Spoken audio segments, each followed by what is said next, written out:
High, আমার নাম শুভ এবং আমি আর আমার বন্ধুরা মানালি যাচ্ছি লাইফের ১ম বার আসল বরফ এক্সপেরিয়েন্স করতে। তো এর আগের এপিসোডে তোমরা দেখেছিলে যে আমরা মানালিতে পৌঁছেই ছোট্ট গ্যাস ক্যানটা খেয়েছিলাম ওদের কফি এবং ম্যাগি নিজেরাই বানিয়ে খাওয়ার জন্য। অ্যান্ড তারপরে রাত্রে ঘুমিয়ে পড়েছিলাম আর অনেক রাত্রে ঘুম ভেঙেছিল। তো আজকে আমরা একদম সকাল সকাল উঠে রেডি হয়ে যাই সোলাং ভ্যালিতে যাওয়ার জন্য।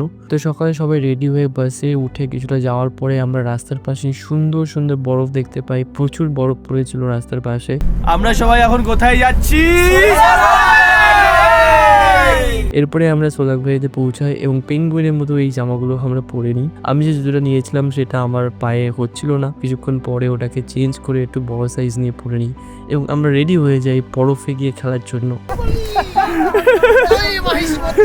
তো তারপরে আমরা একটু বরফ নিয়ে একে অপরের গায়ে মারি এবং খেলা করি এবং তারপরে আমাদের ব্রেকফাস্টের জন্য ম্যাগি অর্ডার করে ম্যাগি খেয়ে নিই। তো এটা আসলে সোলাং ভ্যালি ছিল না, এখান থেকে আমাদের কিছুটা রাস্তা যেতে হতো হেঁটে, তারপরে সোলাং ভ্যালিতে পৌঁছাতাম। তো সোলাং ভ্যালি থেকে আমরা কি করলাম সেটা জানার জন্য তোমাকে দেখতে হবে পরের এপিসোড এবং এরকমই শর্ট ভিডিও দেখতে হলে তোমাকে করতে হবে চ্যানেলটাকে সাবস্ক্রাইব।